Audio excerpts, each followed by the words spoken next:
Hello, hello. Forgot the microphone again.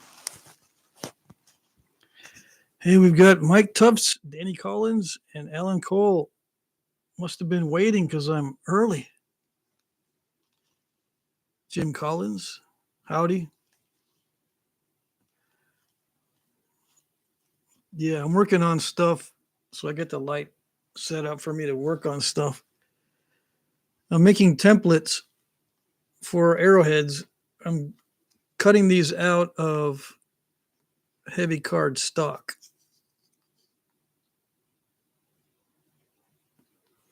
Just with scissors. And I'm copying them out of the book, the Overstreet Guide.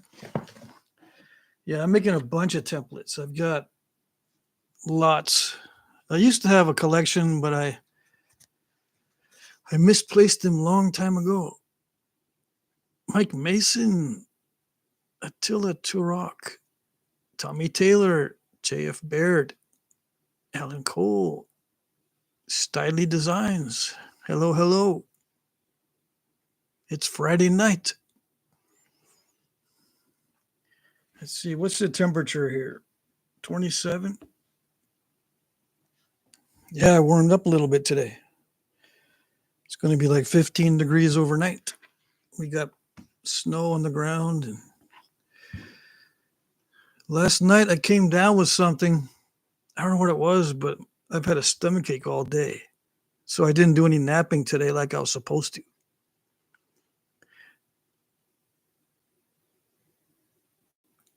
Graylin. Yeah, Graylin Landry. Are you some of you guys new to the live streams? My memory is not that good, so maybe you're not new. Yeah, so I've been working on templates, especially these difficult ones like the AG points. And I made this one a little bit extra long. It helps me to speed up the process, especially with delicate ones or odd shaped ones like this Clickitat. And the length, I'm exaggerating the length on a lot of these. Okay. This is a Columbia Plateau. I'm making a lot of templates for the obsidian too. So if it's got a black tip on it, it's a template for obsidian. We got a large northern, can't see. So I cut the notches with an X-Acto knife. And I just trim with scissors. It's heavy duty cardboard stock. It's just really thick stuff.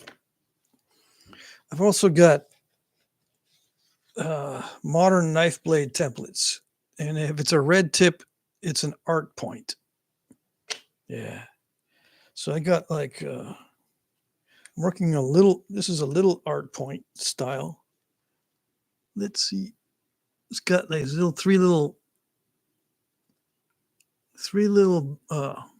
serrations or whatever on the side, on each side. That kind of thing. Okay, who else we got? Ross Wellman, hello. Bill Taylor, hello. Mike Mason, Tim Collins, Jeff Bear. 80 degrees here in San Antonio now. Holy moly. No. That's not good. It's February. What's new and upcoming? Templates look great. The new and upcoming stuff is just it's going to be mainly series videos where I work on something over a period of time, like this productivity, nodule productivity. series. That's going to be my focus for the next few weeks. Doing videos that require many videos to accomplish. Right? I'm going to do a video series on making an arrow with stone tools and things like that. But yeah, I'm working on that productivity, the nodule productivity series right now. But the templates are for me to do stuff off camera. Yeah, so I can get them done quickly. So another AG point. It's just cardboard. Let's see, I can't, it doesn't show up well. And I'm not coordinated with left and right.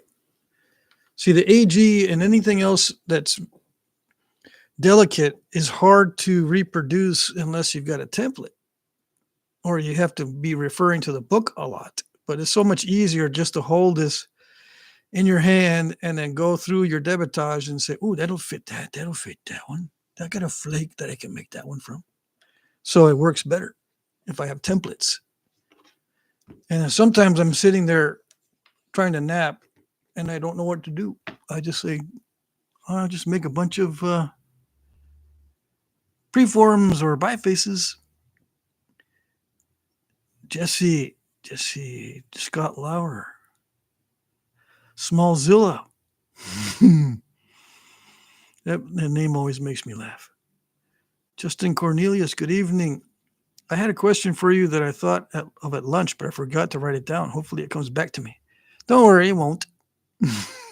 Or if it does, you'll never know if it's the question that you had before. Yeah, how do I know? I don't know. Okay, so I got an Ishi point taken from the book. This is the actual size of one of his points. And this one is 3 inches in some, one of the larger Ishi points. The notches aren't correct, but it helps me with the placement of where the notches go. Yeah, 3 1/4 inches long. He made longer ones than this, a little bit longer, but this is like the average point that he made for friends out of glass and obsidian, but mostly out of glass, this size. Okay. And it's hard for me to get the notch placement correct by memory. So I make a template. So that's coming up. I don't know how many videos I've done on Ishi points, but that's coming up as a video series. I'm going to try to reproduce all the Ishi points. I should write that down, huh? Just so I can, well, I can watch the video, but I don't like rewatching these 2-hour videos. Series on Ishi points. A series on nodule productivity.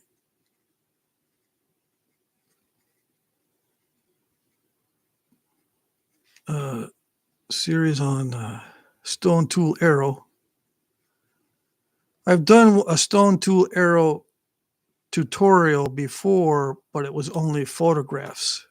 I did that on Primitive Archer on the forum. Series stone tool arrow. That includes cutting the fletching and all that stuff and processing the sinew that I use. Speaking of sinew, that reminds me, I'm going to read a little excerpt out of this on Ishi's bow. How he chose the wood for his bow and how he applied the sinew. He applied the sinew to the back of the bow with salmon skin glue. Yeah, but he boiled it in a pot or something.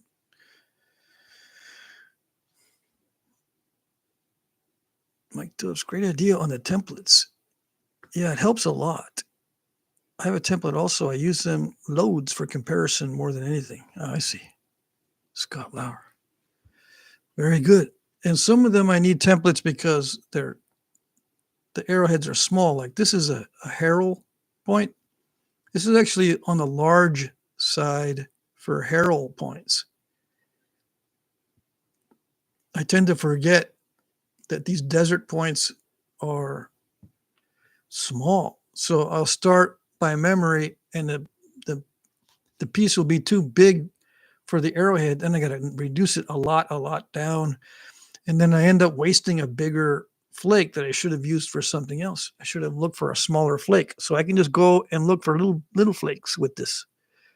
And there's smaller ones than that. So in this nodule productivity series, I've got a bunch of debitage. I'm going to get a little template and see which flakes in the debitage can be used to make a little arrowhead. And I'm not sure what type. I'm not sure what type of arrowhead yet, but it's going to be tiny and it's going to have barbs, just like the metal dart points I've already got made. It's going to be similar to those, but not exactly the same. I wonder to what extent Ishi points were absolutely traditional of his tribe, or to what extent they were his personal style. Yeah. His personal style was like this. But it's very similar to Wintu points. But this is his personal style, as far as I know. Now, the style from his tribe, I showed it in the last video, the last live stream. They found some stuff at what they called the grizzly bear hiding place, which was his encampment.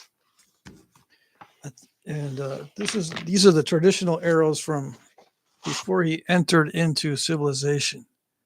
This was I assume from his tribe, or what he learned from his tribe. It's a good question. I don't really know exactly. I'm assuming these are traditional arrows that were made by his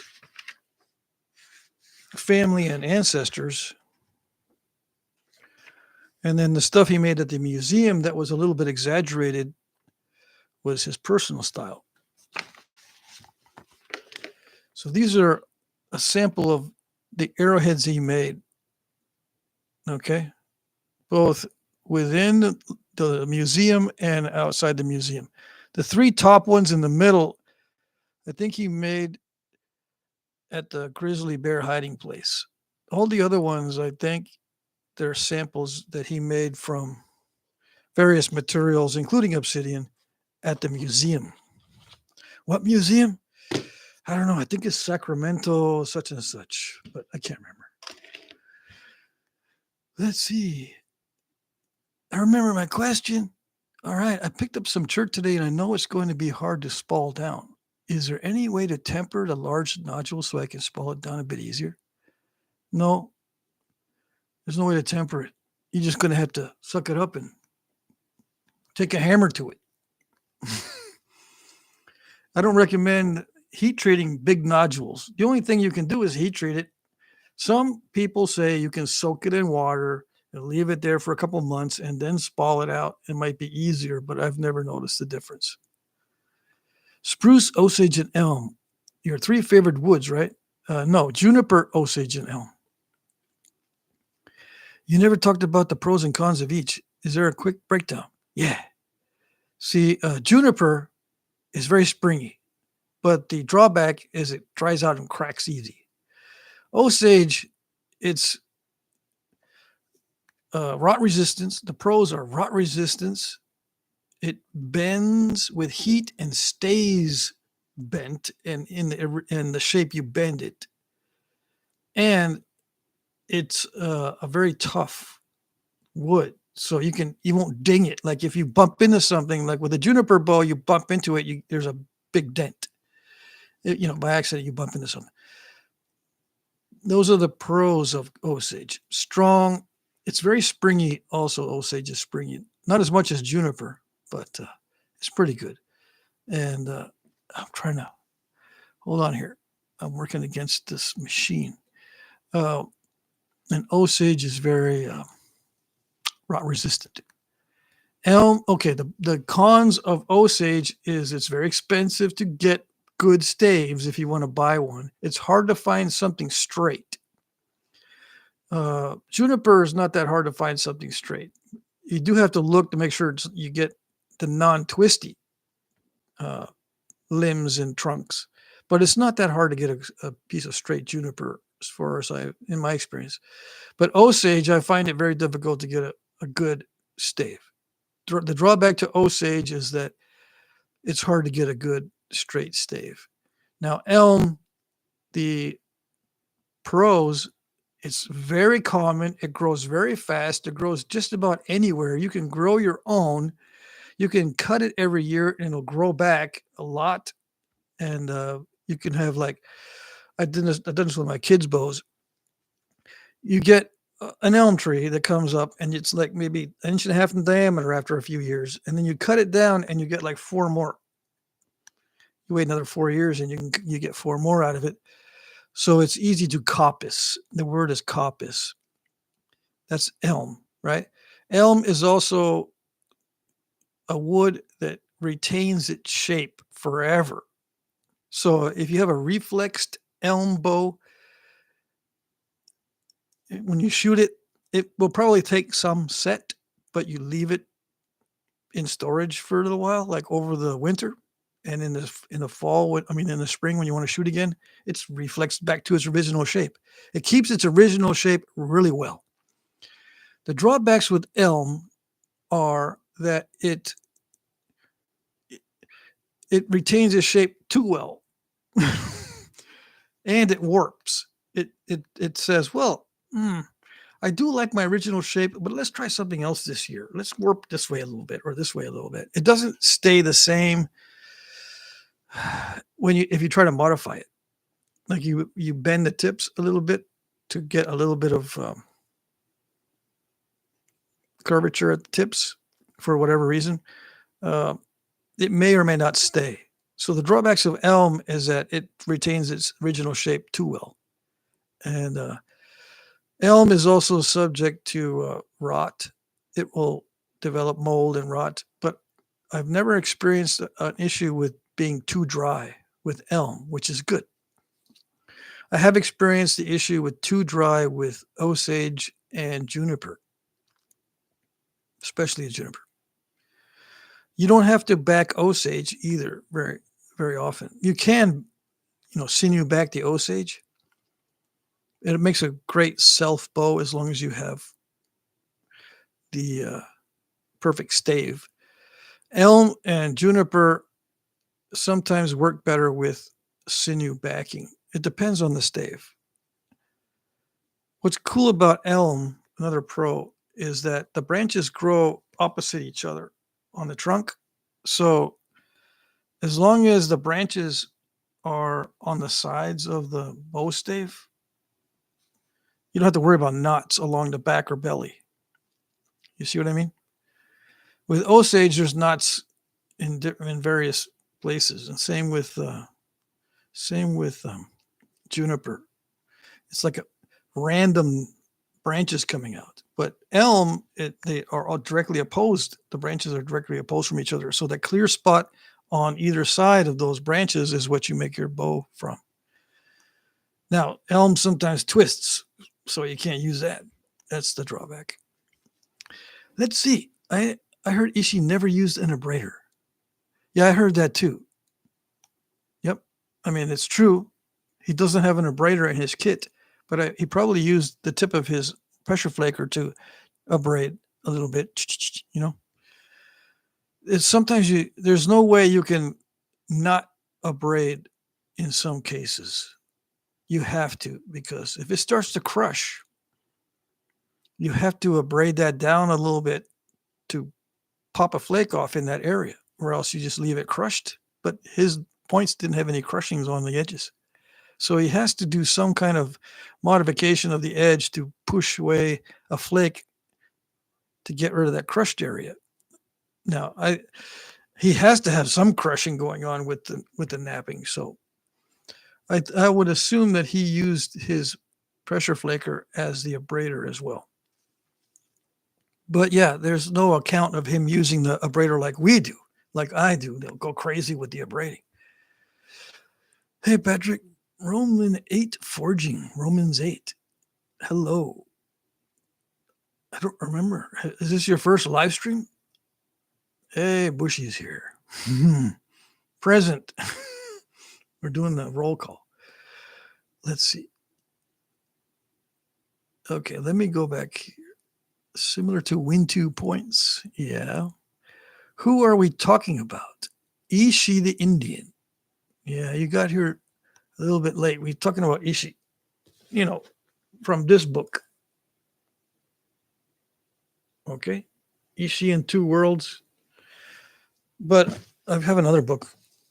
Here it is. This is specifically on Ishi's archery methods. Yahi archery, because he was a Yahi Indian. Okay. This is a cheap book. It's written by Saxton Pope. It's in the public domain. So you can get a friend to lend you his book and just photocopy the photocopied book if you want to.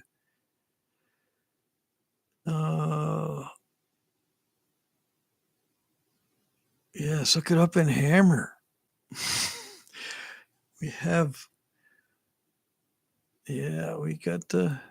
got the funny guy here, Russ Wellman. Patrick, I was watching a TikTok video, and these guys were breaking a bunch of big red glass nodules. Do you have any idea what this was? It looks like they're in the Middle East or in Asia. Yeah, that's glass. They make these spheres out of that stuff, but it's industrial slag. No, cullet. It's called cullet. Cullet. Cullet glass. It's manufactured to be big blocks, and they just use techniques to break up the blocks, and then they cut and polish these glass blocks into spheres and sell them. But it's called cullet glass, and they making them in all sorts of different colors and little mixtures of colors where they got swirls in the glass. It's a pretty interesting process, but it's highly labor intensive the way they do it. Well, of course, the labor is cheap there, so you can do it that way. Grows slow. What grows slow? There is some Osage here, but not much. Brought here hundreds of years ago, I heard from the Midwest. Yeah. They used to use Osage as a barrier for livestock before the invention of barbed wire. So they planted rows of Osage and they would pleach it, which means you cut and bend over the Osage and then straight shoots come up from the bent over trees. So you cut partially through the Osage and bend it over. And since it resists rot, that cut is not going to get rotten. It'll continue to grow, but now it's going to grow horizontal or parallel to the ground, but it sends up shoots. It sends up a lot. And it presents a barrier for livestock. And the bonus with the Osage is it's got thorns as well. Right? It's got thorny young shoots. Osage is getting rare, I bet. Well, yeah, because there are some guys that produce hundreds and hundreds of staves every year. But it's it's not in danger of becoming really rare.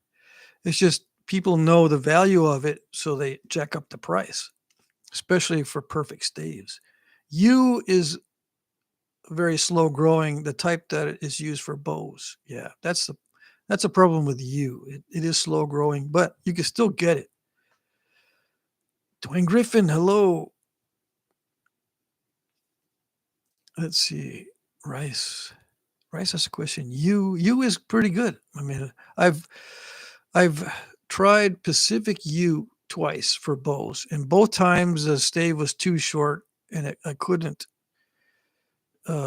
make a long draw bow with it. And I I sold a bow stave to someone.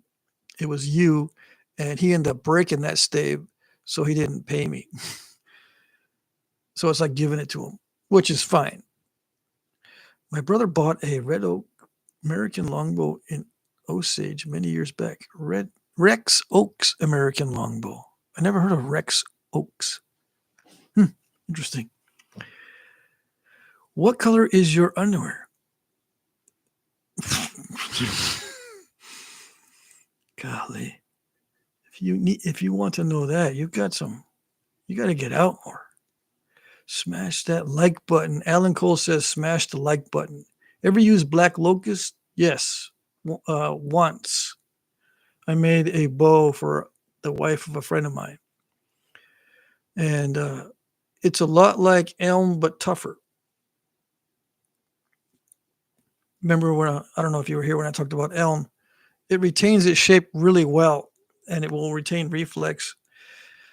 But like elm, it retains its shape too well sometimes. Because if you're bending it with heat to try to correct something, an alignment in the bow, if you leave it over the winter in storage and look at it in the spring, that it's gonna be back to its original shape. You got to rebend it and align it with heat again. You got to keep doing it over and over every year.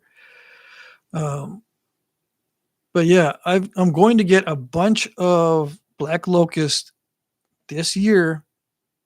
I'm going to go visit friends of mine, including Bushy. He's on here. Photo Joe, right? That's his handle. Anyway, I'm going over to his place. We're going to get some Osage. Some black locust. And I can also buy locust fence posts. They've got a lot of people around here in Vermont and Massachusetts that sell locust fence posts, and you can make bows out of that stuff. But you got to be picky. Okay, you got to get the fence posts that don't have the end sharpened, because some of them cut a point on one side. That kind of makes your usable wood shorter. These fence posts are 6 feet, 5 feet. They're rarely over 6 feet. The longer the stave, the better. That way you have a little bit of leeway in where you cut your stave out of. And if you want a long bow made of black locust, you need to find a near perfect stave that is at least 6 feet long. You should have a stave that is 7 feet. That way you have some leeway as to where the bow is going to go. Let's see. I've watched after it was live, but this is my first live one that I caught. Good. Yeah. Every Friday. I'm going to do this every Friday if everything goes correctly. Yeah. Where am I? I lost my place.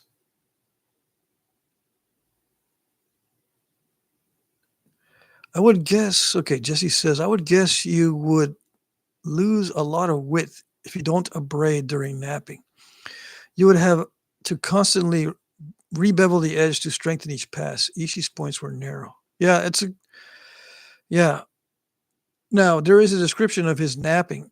What he does mainly is zigzag. Like when I'm zigzagging with a bopper, I don't abrade. I just hit the previous flake scar. So Ishi did a lot of zigzagging with the edges of his points. And you can also use the zigzag technique to shoot flakes into the interior. So just imagine him using primarily the zigzag technique to flint knap, except it doesn't always work. So I'm thinking when he crushed an edge or didn't get what he wanted, he has to abrade it a little bit, probably with the flaker. Let's see. I had a hickory bow designed like his, wide-limbed. Nice. Squat Phillips? It's a funny name. No offense. Glass Napper's Dream. Yeah, colored glass naps really nice. Yeah, it does, because they don't temper it. They don't do anything weird to the glass, like try to make it stronger. Is there a tribe culture that is particularly interesting to you? Whether it be lifestyle or projectile points, I've been attempting to work on Cody complex points because I've been enamored by the Edians. Yeah, Smallzilla. Good question. Any particular tribe or culture? Let me see. It's hard for me to pick a favorite of anything. I do a lot of reed arrows. So any culture that used reed arrows is interesting to me. And this includes down in Mexico and Central America and South America. Anyone that uses reeds, it's interesting. And river cane. Why? It's because those arrows tend to lend themselves to foreshafting and knock inserts. They're also lightweight, so when you put a point on it with a foreshaft, it's front heavy. See, the reed, if it's a thick-walled reed, not just any old common reed, but it has to be thick-walled. It's light but strong, and when you put your foreshaft and point on the end, it's very weight forward, so I like the way it flies. As long as it's a strong reed. I don't like reed that I can only use a very lightweight bow with, or if it vibrates a lot during flight. You can kind of see that a really lightweight arrow is influenced a lot by the vibration and drag and all that. So as long as it doesn't do any of that weird stuff in flight, it's good. So yeah, I tend to be more interested in using reeds and river cane than solid wood, but it's not my favorite. I've made solid wood arrows also. Just self arrows out of all kinds of different wood. It's also called bow dark or hedge apple. Yeah. Osage orange is called bow dark or hedge apple. Yeah. The fruits from the Osage orange are big. They look like a weird orange. From a distance, when you see them on the tree, it looks kind of like an orange or grapefruit, but you get up close and it's all lumpy.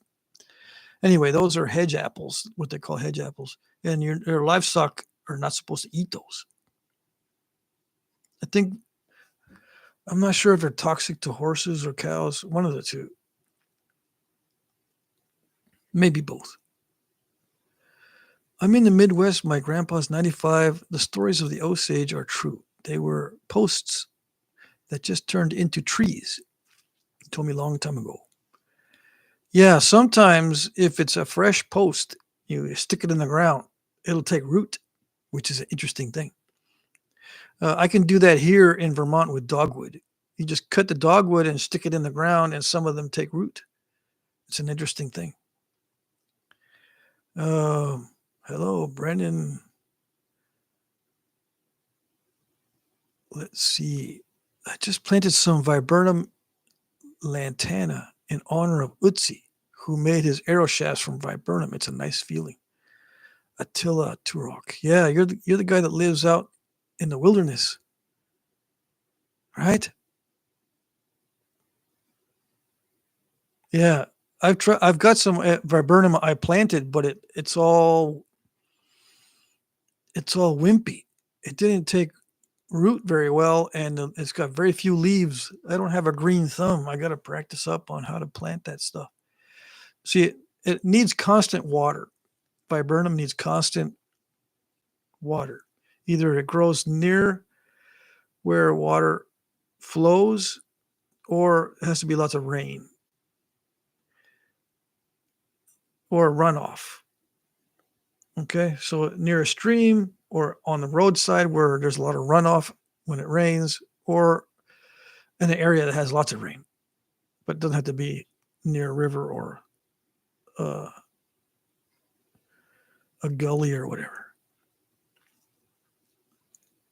Ed Gould, if I knew that was bow dart, I'd have been smarter way long ago. It's not bow dart with a T at the end. It's K at the end. Bow dark. Let's see. You should visit a few of us in the Pacific Northwest. Yeah, one of these days. One of these days. And what diameter branch or log do you use to get the staves? 4 inches diameter and up. But you can use smaller than that. It just requires more tolerance for breakage. 4 inches diameter and up is good for a stave. Smaller diameter than that, you're going to get some breakage because there's too much stress on the back. There's very little material on a small diameter bow on the back. So when you stretch it, when you stretch the back, when you pull the bow, all the stress concentrates in that one little surface area, and it'll snap somewhere very easily. Now you can do what they call decrowning, DECROWNING, decrowning, which means you take off that little arc on the back of the bow. You skin that off and make sure you follow a growth ring, and that reduces the stress and reduces the chance of breakage on a small diameter. But if you have a larger diameter to start with, it makes it easier on your bow and it lasts longer. Actually napping right now. Oh, okay. I chew gum while I nap and it gets crunchy by the end of it. When you're napping without taking video, do you ever listen to music? Yes. If so, what genres do you enjoy? I enjoy most anything that has no lyrics. But the ones I prefer are classical, but let's see, that's number 3. Let's do the top 3. That's number 3. Number 2 is techno. I'll listen to techno, like rave music, no lyrics. And then the number 1 is jazz, rock and roll, and blues, no lyrics. And you can find it. It's not that hard to find that stuff without lyrics. There are some genres of music I do not listen to at all, and I don't want to say what they are because I don't want to offend anyone, but there are some genres of music that actually make me feel physically sick when I listen to them. Let's see. Ishi would flip a small flick up, then pressure flick down. Oh, okay. I think I remember seeing that. Flintknapper Jimmy on YouTube does a series of videos on how Ishi used to flint knap, according to his research. I haven't researched it that deeply because I saw one account of it and I said, that's interesting. I'm not going to do it that way. So I never explored it. I've only tried making bows from shagbark hickory. Seems okay, but it takes set if it's not good and dry. Yeah, like all the other hickories are the same way. Just different hardnesses.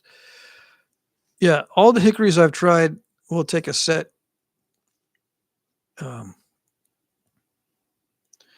But what's good about hickory is that you can violate the growth ring by mistake, and most of the time it doesn't matter. It's the grain holds together very well. There's not much difference between growth rings as far as strength, and they're very, consistent. I've tried only bows from shagbark hickory. Wide limb bow like Ishi's bow. Yeah, wider limbs require a larger diameter to start with, unless you decrown it, like I was saying. Decrowning is an advanced technique, so don't try it if you're brand new. When I cut posts, I cut them 8 foot to have 2 to 3 feet in the ground, so 5 or 6 out of the ground. Tommy Taylor. That's some work there to bury it 2 or 3 feet deep. Let's see. I'm trying to think. What is it? See, some people don't dig holes. They just use a device that hammers the post into the ground. And I don't think they go beyond 18 inches doing it that way. So you're doing it to last forever. Hey, Sal says hello to everybody. Comanche history is pretty sweet, in my opinion. Well, I don't know about, I mean, it's interesting, but Comanches were not sweet. You know what I mean? But the history is there. So there's a lot there to read about. Not as flexible, too. Hey, Pat, any interest in making tomahawk or hand axe blade? Brian Olson. Hey, Brian. Oh, I tried your coffee substitute. I thought that Mike Tufts had sent it to me, but it was you. No, not Brian Olson. I get mixed up again. It was Brian Owens. Never mind, Brian Olson. Brian Olson sends me rocks. Yeah, awesome material. Hey, Pat, any interest in making tomahawk? I don't have any interest in it myself, but I'm going to do it anyway. Okay. Excuse my senior moment there, Brian. But yeah, I tried this coffee substitute yesterday. It's still on my mind.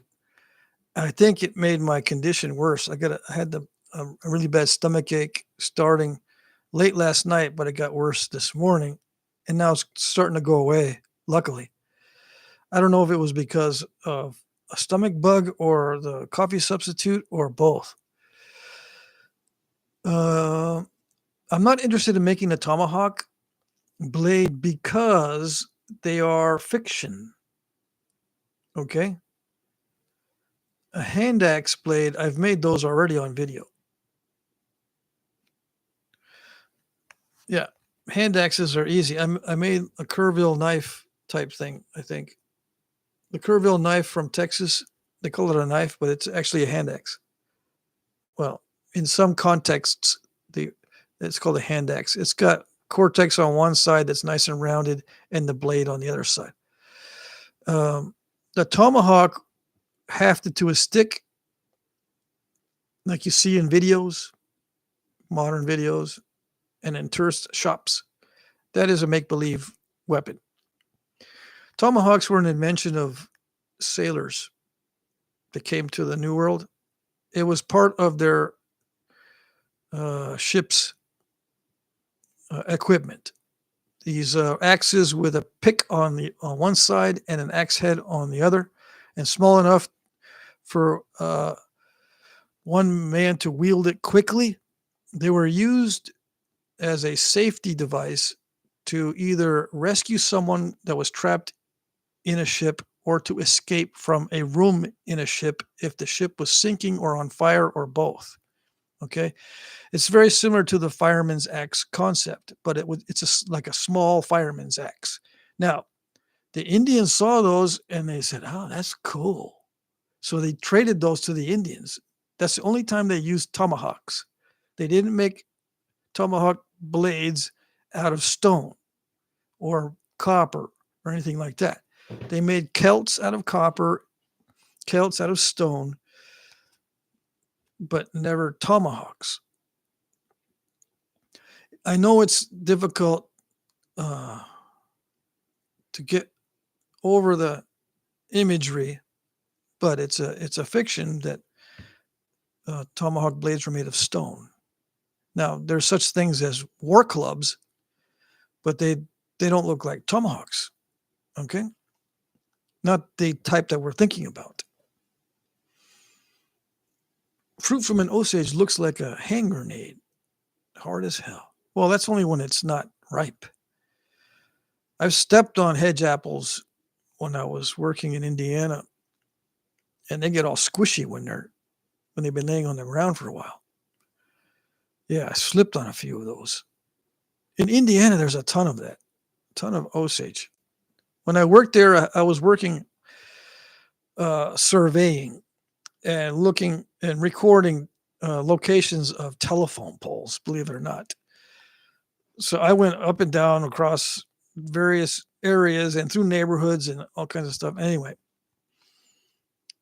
the hedge apples are a funny thing, and you can just take the hedge apple itself and then bury that, and something will grow from it. They're very easy to propagate. You can crunch up the hedge apple and make like an applesauce out of it, and then spread that. Dig a little trench and then spread all that in the trench and cover it up, 4 inches deep or whatever it is, and it'll start growing. You can even bury branches of Osage and it'll grow. It's really, really easy to grow that stuff. So I hear. I probably will mess it up if I did it. The fruit from your hedge apples are green, and yes, I've seen people put these by their front door. Yeah. You live south of Hungary. Oh, okay. Never mind. I thought you were in a forest somewhere. Hedge apple, yeah. The hedge apple, the word hedge comes from the hedgerows that they used to make to contain livestock. And Osage is one of the best because it's easy to grow and it has thorns and it grows thick and strong. And you can plant a lot of it close to itself and it'll still grow. Hey, Patrick. Hey, Robbie. Osage orange, also known as horse apples because horses love them. Eaten by the bushel if available. Yeah, I just don't know, Mac Bales. I just don't know if it's toxic to horses or maybe it's toxic to cattle. Bodark is it, as in I never said I was that smart.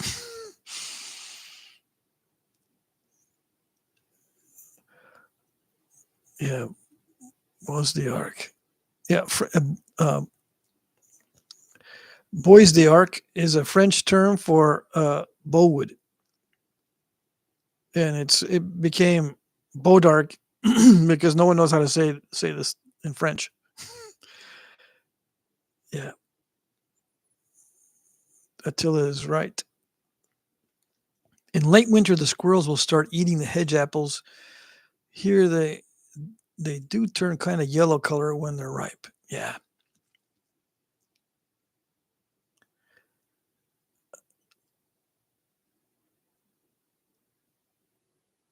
I'm messing with the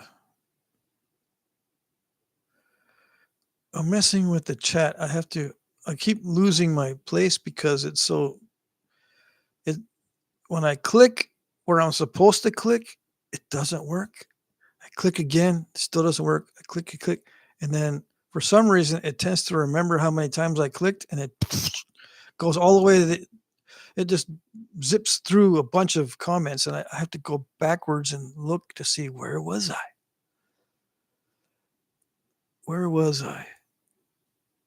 In late winter, the squirrels, okay.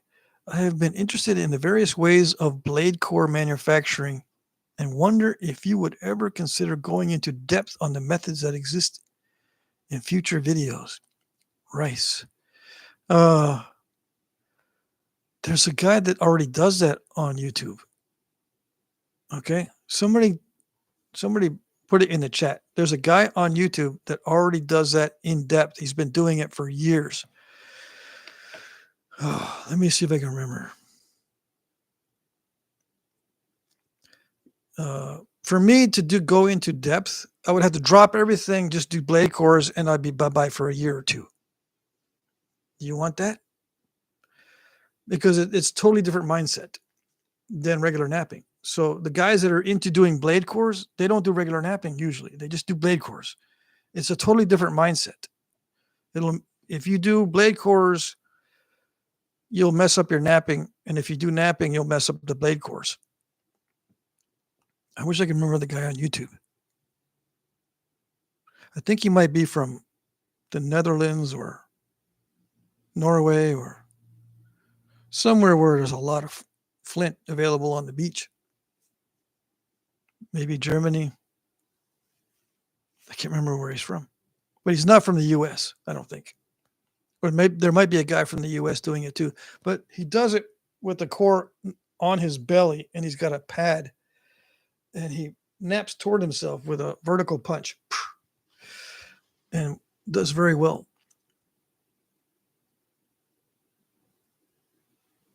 Yeah. You just need to develop your own technique on blade core manufacture. It'd probably take you a shorter amount of time to do it than me. I spelled his name wrong. It's Rex Oaks. He makes gorgeous bows. Here in England, one of his American longbows was quite unusual. The Osage has changed color over the years. Yeah, it does change color and becomes very dark. Same with mulberry. But mulberry doesn't get as dark as Osage. They're related woods. The mulberry and the Osage are related. The American longbow is called a flat bow also. Have you ever heard Funkadelic Maggot Brain? I recommend. Let me see. I don't know. I've heard of Funkadelic. Sounds familiar. Hello, Patrick. Hello, all. Ahab the Fisherman's here. Comanches were definitely not sweet, but I find the history pretty awesome. Yeah. There's a lot written on them, comparatively speaking. Some of it is fiction, some of it is, very true. Perhaps a question to help the newbies. Are there any flint-knapping myths, incorrect ideas that are oftentimes perpetuated that can misguide and create difficulties for new nappers? Yes, there are several myths about napping that can mess up or delay your progress if you're new. Okay? Let's see. Some of the myths are difficult to debunk because it seems intuitive that it would work. Okay? One of the myths is that it's better for you to start with natural tools than metals when you start napping. Okay? It seems to many people that the more natural way to nap is to use hammerstones, antler, and bone, and that kind of thing. But with a new napper, it could delay your progress not only for months, but maybe even years if you start with natural tools. Because first of all, natural tools are extremely variable. Not all antlers are the same, not all hammerstones are the same, not all abrading stones are the same, not all bone is the same. And that'll add a complication to your napping. And you won't know if it's you that's messing up or your tools, because you don't know that there is a lot of variation in natural materials. I mean, you know superficially that, yeah, of course, this natural is going to vary, but you don't apply that knowledge when you're napping. You're just trying to learn how to make flakes. You need to start with tools that are consistent and material that is consistent. That way you know it's you and not the material that's messing up. Okay?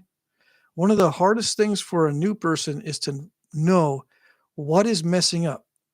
Is it my tools that are not adequate, or is it me that's not adequate, or both? Eliminate as much as you can as far as the variables. If there's variables in your tools, like natural tools, antler and hammerstones, you're just adding a complication that's going to delay your learning process. Okay, that's number one. Number two is don't follow someone else's technique exactly and expect the same result, because everyone has a little bit of a difference in their physical makeup. So what one person can do with a pressure flaker may never be able to be done by someone else, because their physical makeup is just different. Okay? I've seen guys, and I've taught my kids, and I've taught young people who are new with pressure flakers, right? But children don't have the physical strength right? But they watch a YouTube video and they go, well, I should be able to do that. And they can't do it. Right? You have to, as an example, you have to be able to use the resources that you have to nap. Okay, that's the second thing. Use what you have available, and like I say, make do with what you got. You might not be able to get the same flakes as the napper on the video, but do you have the same length of time napping? Do you have the same muscle structure? Do you have the same build? Do you have the same athletic ability, especially when doing direct percussion? It takes athletic ability to be effective in direct percussion. Maybe not pressure flaking, but direct percussion is athletic. If you don't have athletic ability, you're slightly uncoordinated or whatever, your results will vary. So don't try to follow someone's advice or technique exactly. You can start that way, but you'll notice after a while that you need to tweak it to what you can do. Okay? There's probably some more. I just don't want to get further into it because it gets complicated. I did plank and page wire fence my whole life. What's page wire? We finally got a wood post driver for the tractor. Ah, yes. I've seen those. I only send illegal substances. Yeah. I don't think so. But it's funny to say that. Patrick, have you ever read The Witchery of Archery? Yes. Yep. It's just traditional archery with longbow. Most of it. I read that a long time ago. It goes into the traditions of archery and all that stuff. Alan Cole gave $5. Someone else gave me $5 earlier. Forgot. Apologize. I didn't mention you. For the hot cocoa fund. Yes. Thank you for the awesome content. Thank you, Alan. And whoever else gave me money earlier. Who was that? Let's go back. Wow, that was a long time ago. Yes? No? I don't see it now. Anyways. Have you ever done any peck and grind tools? Yes. I did some arrow shaft, what they call arrow shaft straighteners. I learned since then that they were not arrow shaft straighteners, but they were just like a half a piece of stone with a groove down the middle. I pecked at that. I ground it down. Finally I got it shaped properly. And then I did another one to match it. So there would be one on top of the other. And I found out that it's not an arrow straightener or an arrow smoother because it gets all gummed up and there's no way to straighten the arrow with the stones that way. There are arrow straightening stones, but they don't have a groove in them. They just have a dimple in the top and they're rounded. Okay. They're not flat. I'll get into that later on a video or something. I don't want to get into it now because I might start a rant or talk some smack about people who think, "Oh, it's got a groove in it. It's an arrow straightener." It's one of those slap your head. Okay. Let's see. Mike needs my address. I'm not going to give Mike your address. Brian Olson. Thanks, Patrick. Yeah. Anytime. Whatever you're thanking me for. Let me see. Have you ever done any peck and grind? Yes, I have. I answered that. You saw that bird tomahawk I showed you. I found on a prairie in a dirt bank. Yes, Ed. Yeah, but that's a war club head. Okay. I agreed with you at the time. I remember that email and I remember our conversation, if it was text or email. Yeah, it is. It's a war club head. Okay. Tomahawks are it's a European thing. But yeah, I agreed with you that it was a tomahawk just for the sake of ease of conversation. Yeah. Maybe I shouldn't do that. But I try not to correct people when we're doing a one-on-one. See, right now I can do it when I'm talking to lots of people, and it's hard to it's harder to offend people when you're talking to everybody.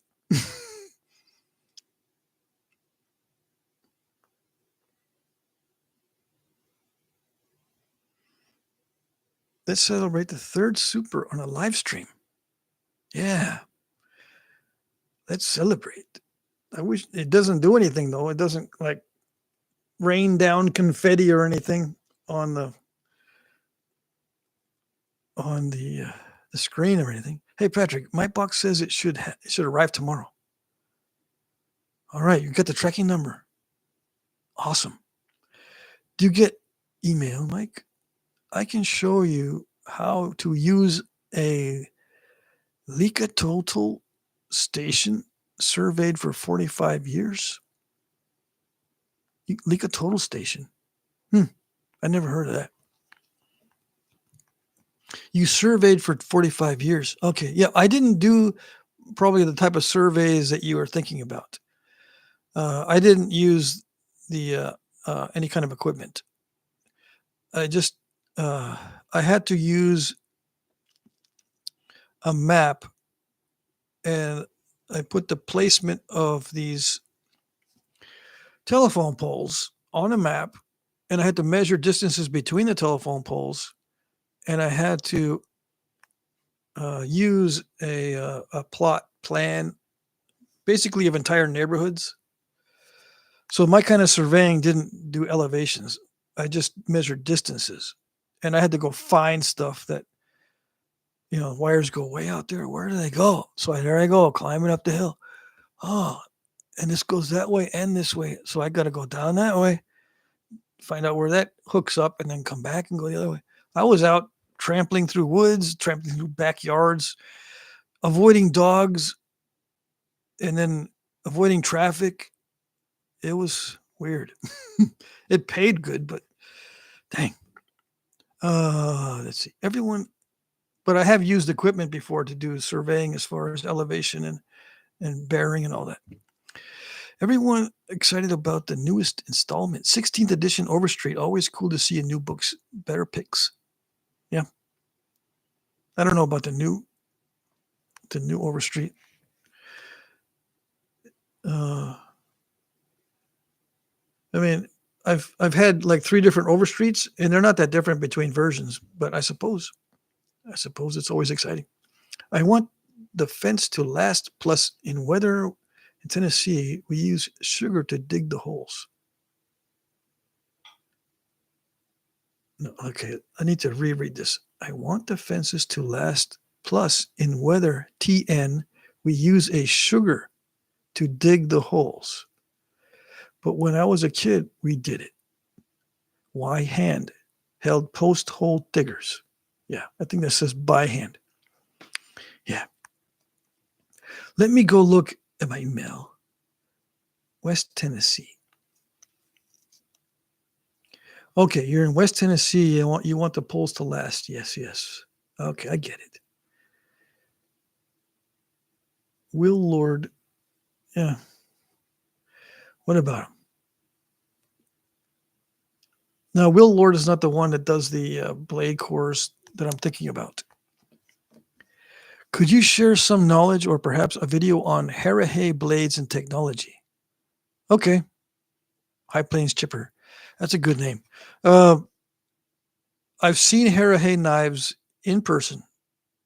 Okay. The thing that struck me the most was if you turn them to the side and look at the side view, they have almost the same thickness all the way down, including the ends.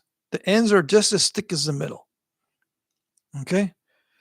You turn them to face you with the face, and you'll see that the edges are beveled. Like you'll see it's a diamond shaped, right? They bevel the opposite sides. I think that's pretty obvious. But the thing that struck me the most is if you look at a Hera knife from the side, it's almost the same thickness all the way down. It is slightly thicker in the middle, and they would take big long flakes and lots of skill to clean out the middle to be that thin. So what happens is when you resharpen it, it's the same thickness no matter where you resharpen it on the Hera knives. Now, some Hera knives were made with exotic materials because they were kept as heirlooms. Okay, it's been shown that some of the Hera knives have lots of wear on them, and that to me tells me that they didn't resharpen them; they just kind of handed them down uh, with the exotic materials like elevates. I think those were just heirlooms. An effective Hera knife is always sharp. So if you find one that's dull, it's probably an heirloom, and that's how they think they were passed down. Okay, because what happens, it becomes such a useful thing that it becomes part of the culture and part of the ceremony in preparing meat. So, uh, and I think that might be true for all knives, but especially what there's a lot of research done on the Hera knives type thing. I mean, I've read a couple studies. So that's kind of unusual to have a study dedicated only to those. You know what I mean? Uh, because they're not paleo. Paleo types have lots of studies on individual points. Let's put it that way. But comparatively speaking, there's not much done on other types of points. But there is some uh, in-depth research on the Hera knives and butchering and all that. Ed, I checked all my email, didn't see. I don't have your email. Okay, Mr. Hello, everybody. R. Snyder says hello. Scott Lauer. Let me go back. Blade Core guy is Swedish. He's called Peter Viking. That's him. Peter Viking. Whoever asked me the question about blade cores, can I go into it? Peter Viking has been doing it for years, and I could never be better than him. Quickly, I would have to spend a year off camera at least to get that good. Yeah. Hedge apples can be put under the ground, your house, to keep spiders away, so the old timers say. Yeah, I've heard that too. It's not true. Yeah. Hardly anything keeps spiders away. Besides, you want spiders, unless you're talking about black widows. Now, it might keep black widows away, but I doubt it. I've had black widows when I was living in Texas set up shop all over the place. As long as it's not moved, as long as this stuff that you have in storage, let's say, as an example, is not moved for a long period of time, it doesn't matter what it is. I've had black widows make their little hidey holes right next to gas cans that have fumes coming off, uh, and places where you think that it wouldn't be good.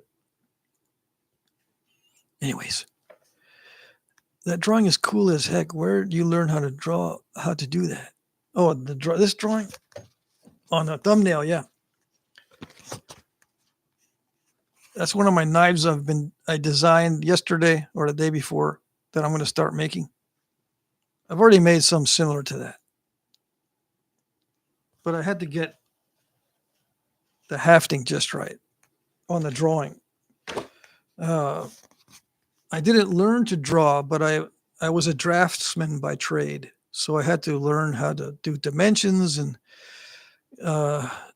discipline my writing.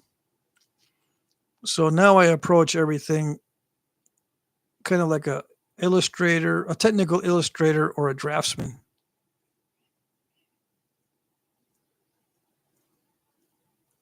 But thank you. You have to find your own technique that works for you in Flintknapping. Oh, yes. Ryan is talking some truth there. Peter Viking isn't it? No? Yes, it is. Let me see. Hold on here. We may be misleading people. That would be terrible. Because I think there's a Peter Viking on social media that's like into politics, okay? But there's a guy on YouTube by the same name, and he does Flintknapping, right? So maybe that's what's getting people confused. Just type in on YouTube Peter Viking Flintknapper, and there it is. Okay, just keep watching. He's got it up against his belly, and he hits that vertical punch with a piece of wood, and voila. Okay, there you go. Peter Viking, 643 views 1 year ago. He should get like 6,043 views, not 600. So go look him up. Okay, Viking spelled Wiking. Okay. This question might let you talk a bit of smack. Okay, good. Is there a specific point style that you find to be quite overrated? Yeah, Clovis. Easy. And why do you have something in mind? And no. Okay, let me start over. ADHD. Okay, what can I do? Why and do you have something in mind that you find to be similar but better? Is there a specific point style that you find to be quite overrated? And why do you have something in mind that you find to be similar but better?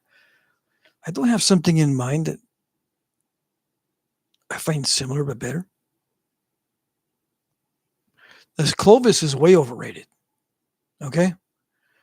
People's fascination with Clovis is, it borders on fanaticism. Yeah. That's the easiest one. It's overrated. What else is overrated?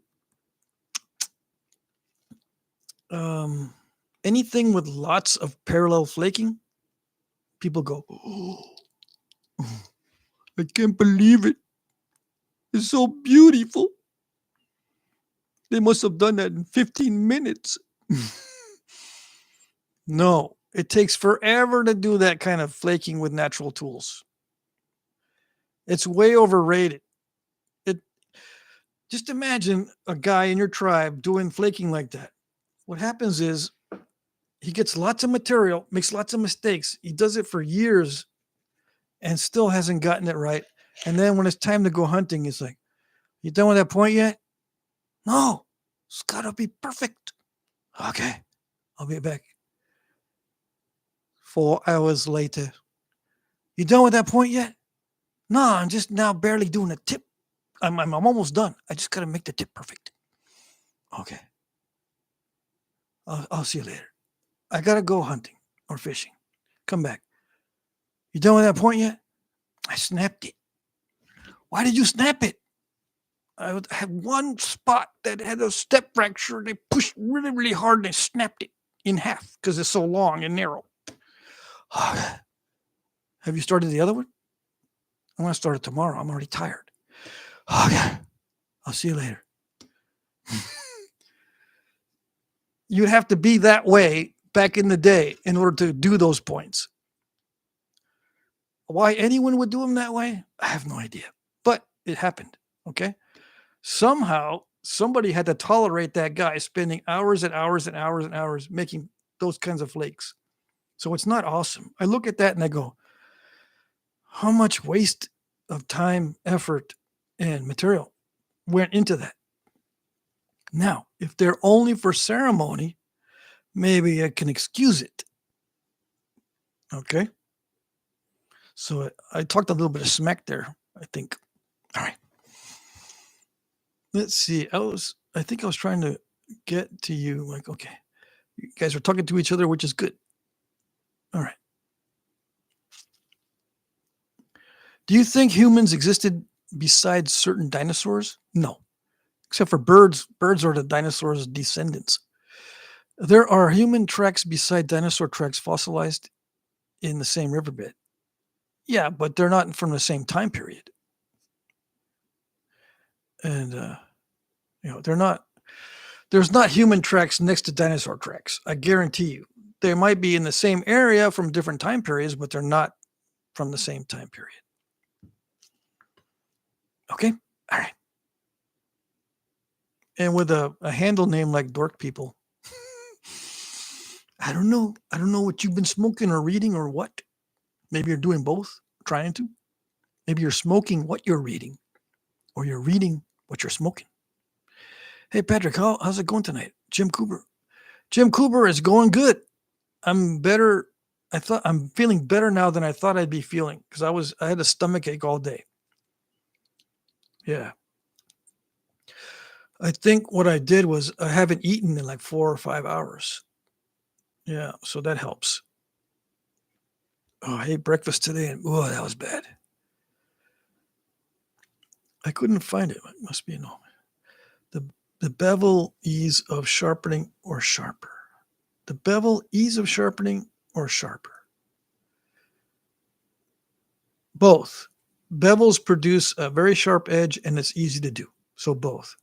Bevels, to me, are, if not the best way to sharpen something, one of the best ways.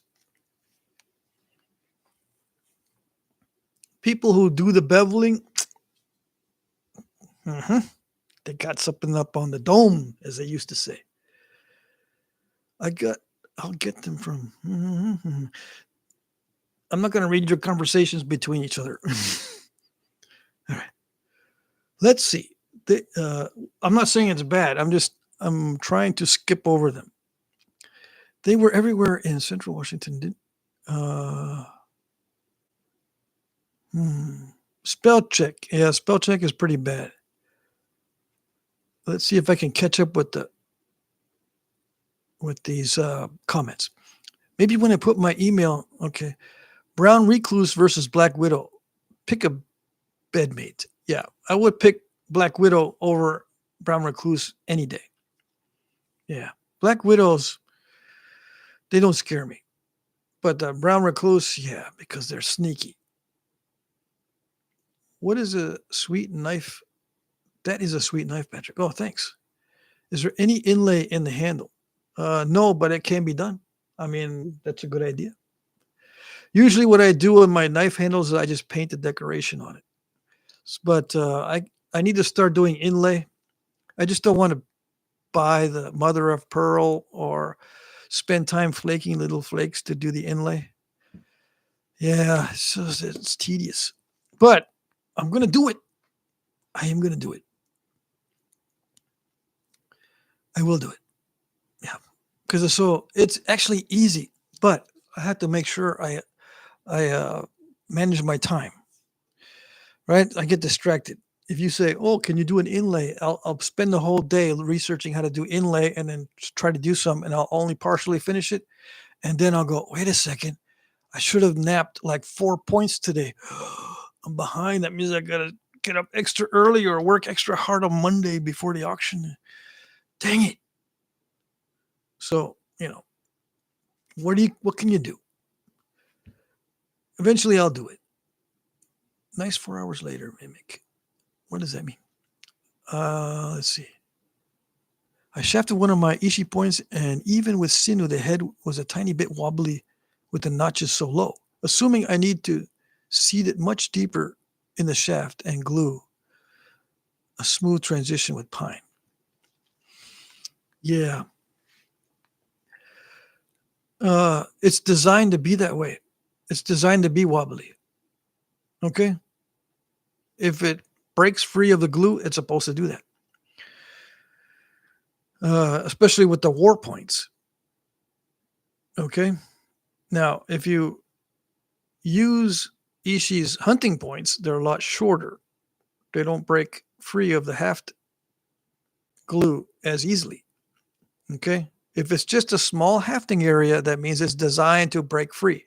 So when you shoot something with it, as long as you hit where there's no bone, like right in the gut, you try to pull the arrow out and it will come out without that arrowhead on it. Okay? That's what it's supposed to do. So if it's breaking loose, now you know why. It's supposed to. How do I know? I don't know. Yeah, that's one of my favorite expressions. Somebody knows me too well on this. I was late and they don't show what I missed. I absolutely love your scenarios that you play out with your voice. I can visualize them quite well. And when I'm listening to a video, it puts a grin on my face. Well, good. Smallzilla, I'm going to do more scenarios then. Are you guys talking about spiders or women? Yeah, I don't know sometimes. Lost lake blades with beveled edges are razor sharp. Oh, yeah. Impossible to answer. Did women or men do the napping? The napping was always considered to be a man's work.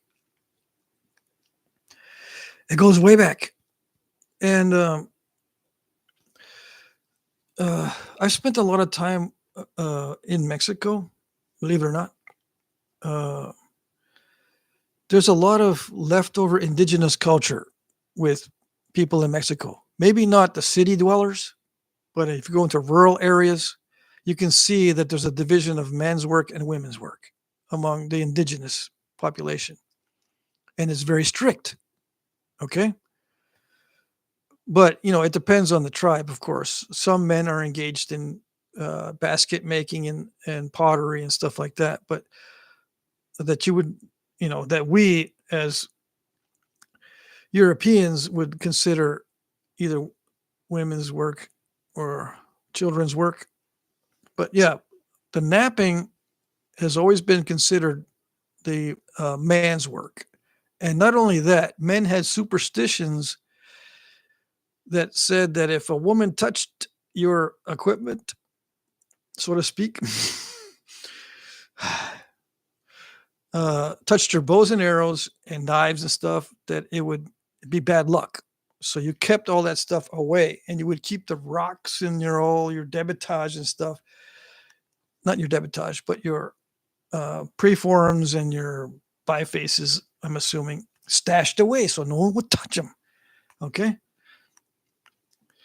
It was a superstition that, you had to keep everything separated. And the same thing with women too. If a man entered, let's say, into a lodge that was a woman's lodge, it would bring bad luck to the lodge and it had to be cleansed and get out of here, get yourself out of the lodge, that kind of thing. So it was man's work. Okay. All right. It's not impossible to answer. White Sands, New Mexico has mammoth and giant sloth fossilized footprints with human footprints. I believe that's the oldest known fossilized human footprints. Okay. But yeah, the giant sloth and the mammoth were not dinosaurs, though, right? Yeah, but I think the footprints are 20,000 years old, so that's within the time frame of mammoths and sloths for sure. Yeah, the oldest known fossilized human footprints so far in North America. I think there might be some older ones in other parts, like in Africa. Can you go over how you modified your roaster and how? Just if you go onto YouTube, type in Jack Crafty Heat Treat. Now, if you don't have access to YouTube or what, I don't know, you're on YouTube, but let's just say that you can't do that. Get a roaster that goes up to 450 degrees if you can on the dial. If not, 400 will work.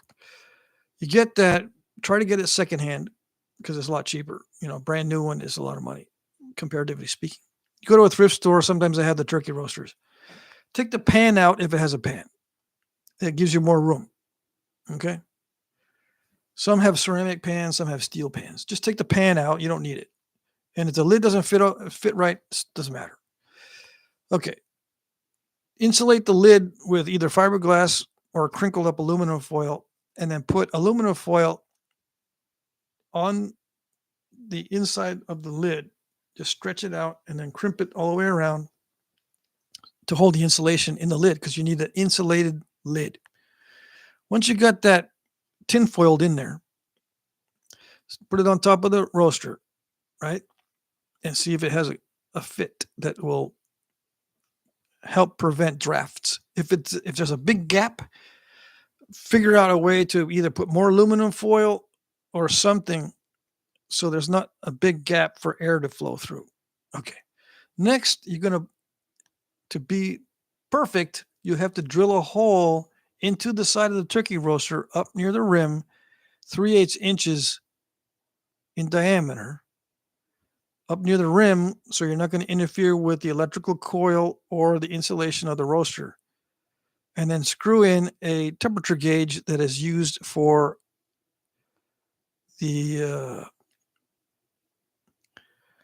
it's used for barbecue grills. Okay, you can get them on Amazon for like $15 for 2 of them, or maybe even less. Screw that in there because once you insulate the lid, the temperature in the roaster is not going to match the dial setting. It's going to be 50 to 100 degrees Fahrenheit higher. So what you're going to do is you're going to turn the dial without stones in it. Turn the dial to, let's say, 200 degrees and wait 2 hours, or even an hour, and look to see what the temperature is on the temperature gauge. It's going to probably be 250. So you write on the roaster where it says 200, 250, or something like that. Whatever you can do to make sure you know what the temperature is, that's what the temperature difference is. And then crank it all the way up to 400 or 450. Wait an hour or so and look at the temperature gauge and see how hot it is. Some roasters will say 550 when you crank it up to 450. Some roasters are not that hot, maybe 500. Once you know that, then you can start accurately heat treating your rocks. Okay. Now, what I do with my roaster is I put it on a dedicated circuit. So there's nothing else plugged in while that roaster is going, because sometimes you can blow the circuit breaker if it's like a 20 amp. Most circuits in houses are between 20 and 30 amps. It's easy to overload a circuit if you've got a turkey roaster going. How do I know? I don't know. Anyway, I turn everything else off when I'm heat treating stone on that circuit. Okay. Yeah. Other than that, just type in Jack Crafty heat treat as a search on YouTube, and I've got several videos on it. At least 3, maybe 4. Okay.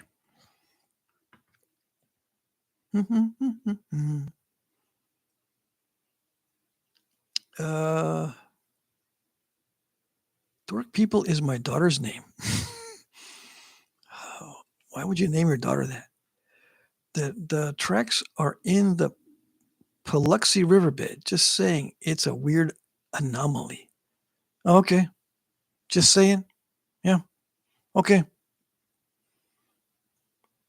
And the aliens must have transported the humans back in time. Just saying.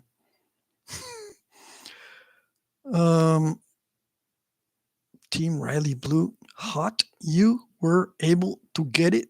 I don't understand what that means.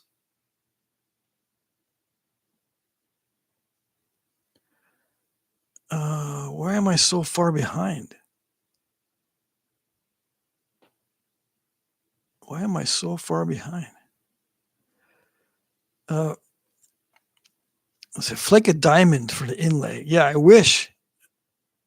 I've been sifting gravel with my niece tonight for sapphires and garnets. They would make a cool inlay whenever I get around to it. Yeah, that would. Thank you, Jim Cooper. It's starting to drive me nuts. Yeah. Mike, let's test to see if this shows up. Spiders women. So funny. Mike Tufts, if I was talking about yada yada. Let's see. You're talking to yourselves because I'm falling behind on the reading of the comments.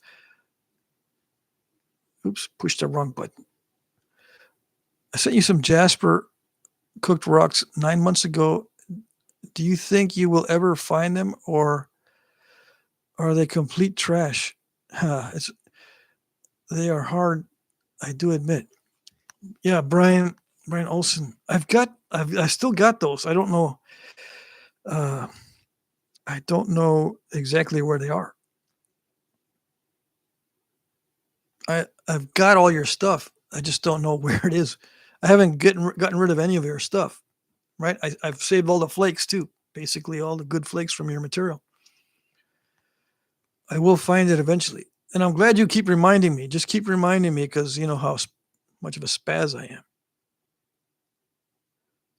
am. I don't remember seeing them, so I don't know if I rejected them or not. I don't remember seeing them. Copper Canyon is a prime example of traditional native cultures being preserved. I see. Agree 100%. Patrick's videos wouldn't be as entertaining if the commentary wasn't there, especially the voice change for a third-party voice asking a dumb question. Yeah. How do I know that there's dumb questions out there? I don't know. Got my turkey roaster for $5. 1989 Hamilton Beach. To anyone on the fence about heat treat, Patrick speaks the truth. It can be like magic. Takes rocks that are 1/10, 1 out of 10, and makes them 7 out of 10. Exactly correct. Listen to Smallzilla. Sorry, Ed Danny Collins knows how to get a hold of me. I use my turkey roaster at work so I don't have to pay for electricity. Oh, dang it, you're cheating. That's the way to do it, though. How do you try? Hello, well, you were. Did you try Huitlacoche? Huitlacoche while you were in Mexico? No. What did I try? Of course, mezcal, but what else did I try? I only tried a few drinks. I try to stay away from the drinks. I'll eat any kinds of food, but the drinks, I gotta be very careful.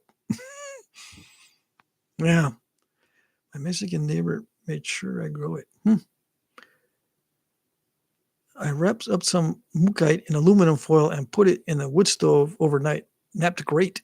I did it again with a large piece of mookaite and set it on the hot cold, and all night. It vaporized it.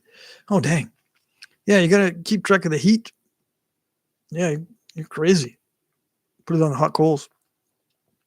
Putting any stone on hot coals can get it up over 600 degrees. That's why it disintegrates. Yes, I know how. And you stand it. Kiowa, yeah, he said it was a powder. I'm face napping some pizza. Andrew Muntz is face napping some pizza. I never heard of eating being named face napping. That's funny. I don't even know if that's what that means. I'm very bad at figuring out what stuff means that people tell me. If it's not clear, if it's not like a 5-year-old can understand it. Yeah. It has to be either I can understand extremely technical information, but I can't understand normal speech. It's weird. How hot were you able to get your roaster up to? Mine? I can get mine up to 500.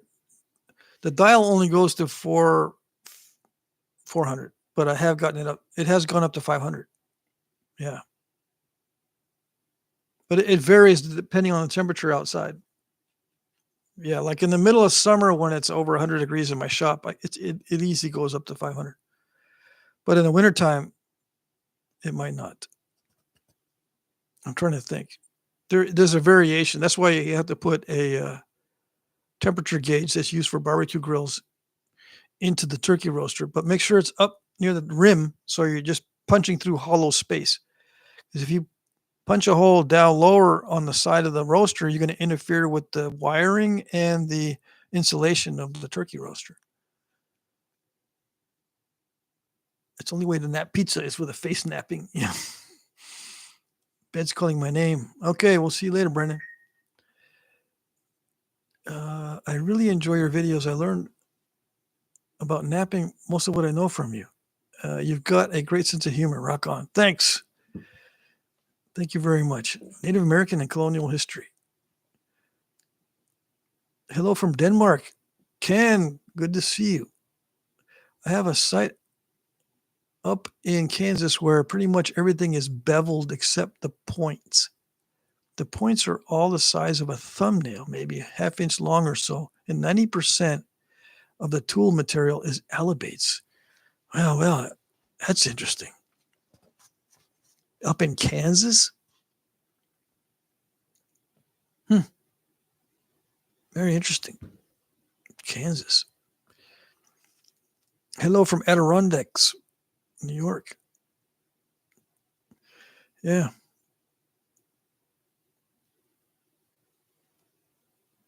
I got to remember that face napping equals eating. Yeah, I'm gonna remember that. That's pretty good. It's about 300 miles from the source. Any thoughts? They migrated. Let's go chase buffalo. I don't want to. It's 300 miles. That's where they go. They like to go over there where all that fancy stone is. Okay, we'll go. But there's another herd that goes the other way. No. Let's go where the herd goes over to the fancy stuff. Okay, it takes us like 4 months to get there. It don't matter. We got to eat. Let's just follow them. Okay. But there's guys over there that have very pointy tips on their arrows and they hurt. Yeah, but the stone is fancy. That's more important. Okay.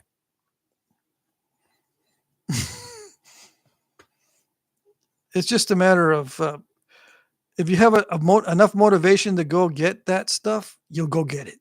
You'll find a way. If it's 300 miles, 400 miles, 1,000 miles, if there's enough motivation, you'll go get it. There's got to be some motivating factor to go get it. And some of it is just seasonal migration. Yeah. Of following herds.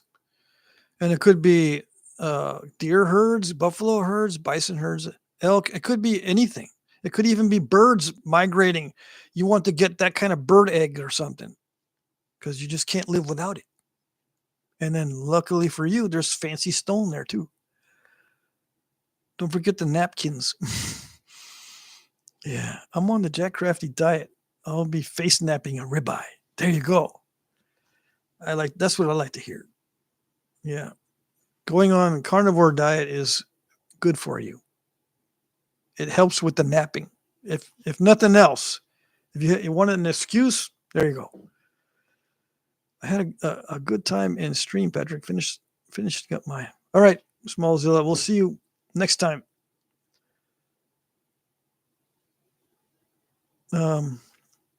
Next live stream is on Monday before the end of the auction. Next live stream is 6 p.m. to 8 p.m. Monday, Eastern.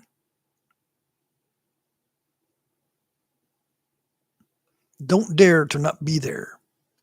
Enjoy the stream tonight, Patrick. And just finished my napping, heading inside to clean up and get ready for bed. I have a wonderful night. You're getting ready for bed already? All right. Have a good night. Motivation equals value. It could be anything. Yeah.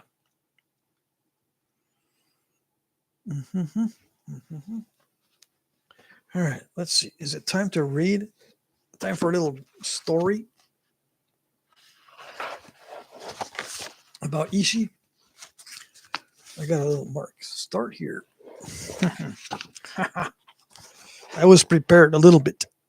We still got like 25 minutes to go or more. All right. It says here, it was as a hunter that Ishi was wholly the skilled artisan and artist. In the museum, Ishi, falling in with the spirit of scientific experimentation, made and tested bows of many kinds of wood, but the bows by which he lived were made of mountain juniper. He first chose the tree and then the branch from which a new bow should come. After this considered choice, the branch was cut off and the bow roughly blocked out. Even in this semi-emerged state, the bow was possessed of a face and a back, and was so placed, whether lying or standing, as to respect these separate parts or properties. The face was the top of the bow and was at the end of the branch, which had been closest to the mother trunk in life. The sapwood was always at the back of the bow. Okay? The sapwood, back of the bow. That's pretty typical. Ishi fashioned the bow to the person who was to shoot it. There must be a certain proportion between the height of the archer and the length of his bow, and between the size of his hand and the thickness of his bow. The bow's length was the distance from the right hip joint to the left fingertips, measured with the person standing erect and extending the left arm forward in a straight line from the shoulder, a distance of 4 feet and 2 inches for Ishi. The greatest width and thickness of the bow is at either side of the hand grip. The width should be that of 4 fingers for a powerful bow, 3 fingers for a light hunting bow. Am I getting behind in this? I'm going to go face nap a bit of schnapps. Story time, sweet. Yes. See you, Wes. See you later, Andrew. I'm going to watch a movie.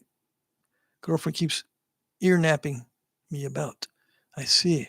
Have you ever seen Calf Creek point embedded in the bison skull? Yes. Assuming at lateral point, crazy penetration through the skull. Well, yeah, it hit between the horn and the skull. Yeah.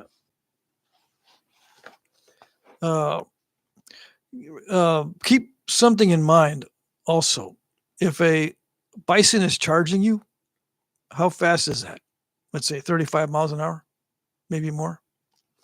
When you're shooting a lateral dart, it's 40 miles an hour at least, right? So that thing is hitting the bison at least 70 miles an hour. So it's going to penetrate. I'm assuming that he fired the lateral dart at the bison while the bison was charging him, because you normally don't shoot a bison in the face. Okay? All right. That's just my take. All right. Let's see. To participate in the cycle of manufacture of a bow, as Ishi made it, was to journey back into Neolithic human history with Yahi overtones. Once blocked out, the bow to be was placed for seasoning, where it would be constantly warm and damp. During this time, it lay horizontally face up, the top of the bow at the head of its bed. He made a bed for the bow. Isn't that nice?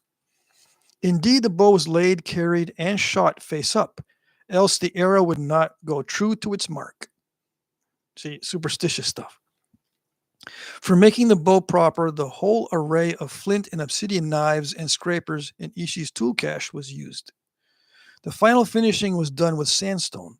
Ishi's bows have an elegantly recurved line at the ends of the limbs. So symmetrical are they that it is inspiring to learn how simply he achieved these curves. It is surprising to learn how easily and simply he achieved these curves. First, by working the end to be recurved back and forth over a heated stone until the wood was pliable, and then pressing it against the curve of his bent knee, protected with a pad of buckskin, and holding it there with a steady pressure until the wood was entirely cool, by which time the curve was fixed. To get the sinew needed for backing and for the bowstring itself, Ishi stripped long tendons from the hind legs and the finer tendons from the shanks of deer. Now, shanks, I'm assuming, is the backstrap, but we don't know. To tease these out, soak, chew, and work them was a tortuously slow process. When ready for use, the long tendons had become flat parchment-like strips, thin and even, which were glued to the back of the bow. So this is what I think is backstrap. He wouldn't separate those. He would just leave them flat in the normal way that you would remove it from the meat. Okay, he'd soak those so they become pliable and glue that whole thing to the back of the bow. Okay. Let's see. Strip after strip would be built up on the bows built up. Okay, let me start over.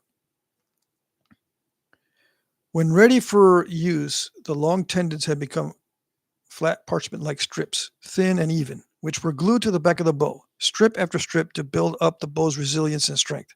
The glue was obtained by boiling salmon skin. The smaller shank tendons Ishi shredded by pulling them through and through his teeth until they were the fineness of silk thread, which he then spun into a continuous string. Okay, so he used backstrap sinew for the string as well. Before the bow was strung, it was again laid carefully in the sun and allowed to season for days or weeks. This is to dry the sinew backing, I assume. Then came the final smoothing and finishing, and the stringing. To string the bow, the first fastening was made around the knock of the face or upper limb. Here is Pope's description of how Ishi did the actual bracing. Okay, now we're quoting. Ishi, seated himself, placing the upper knock behind his left heel, the belly of the bow towards him, the handle against his right knee, the lower limb upward in his left hand. In this position, he bent the bow and fastened the string about the knock, or the lower limb. When all parts were in correct relation, length, thickness, and backing, Ishi's bow at full draw described a perfect arc, Ishi's ideal. And when drawn to 25 inches, pulled or weighed 40 pounds. Okay. The end. What did I miss? East Coast time for Jack, Crafty Patrick. Yes. It's East Coast time. I'm on East Coast time. Your tools are measured to you. The idea behind my last comment. Olu parts be industrialized when these tools were made. If your woman wants to face snap, just tell her your bopper's broken. Yeah, that's a good one. No, do not say that.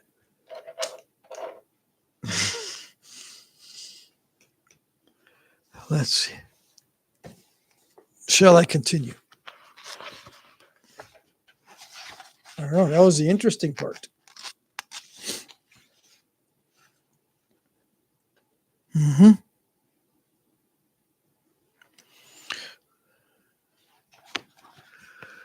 Hey, Pat, I got a 1910 S&W pistol, nickel silver plate, white grips, 25 caliber, cool gun today. Oh, nice. You got a 25 caliber. Yeah. The ammo was harder to get than I thought for that. I had to get some 25 caliber ammo, and they looked at me and went, okay. We got some on the shelf. And I said, okay, I'll just take that.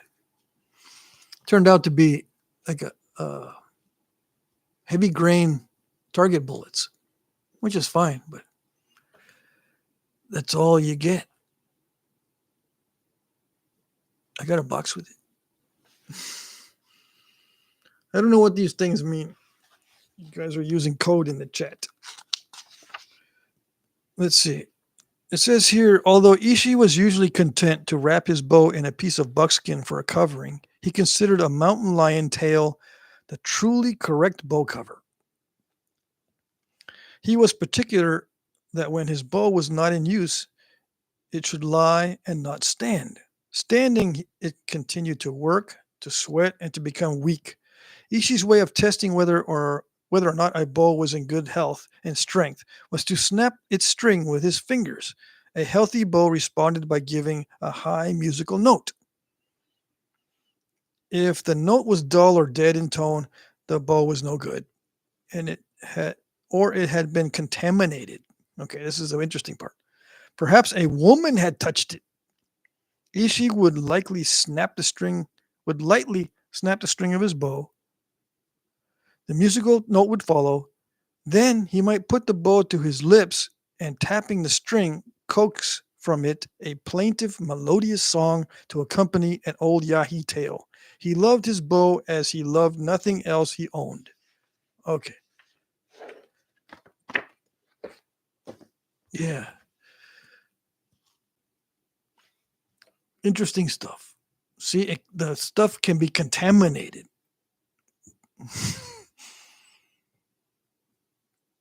For people making boppers, get your lead weights from the tire store. Best weights are for wheel balancing and usually free. Awesome. Yeah. Yes.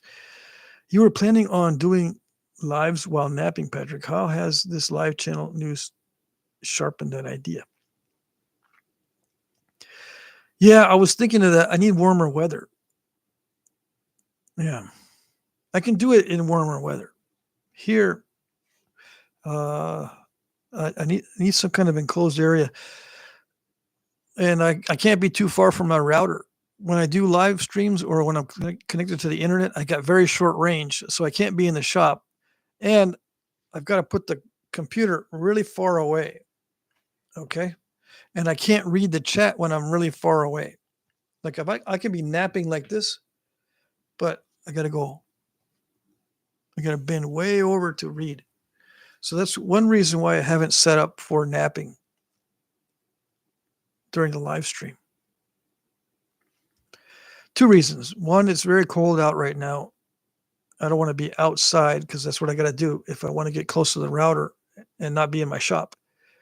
And number two, I just don't have it set up because I don't know how to get over that problem of being able to read the chat and nap without having to keep moving back and forth over a long distance.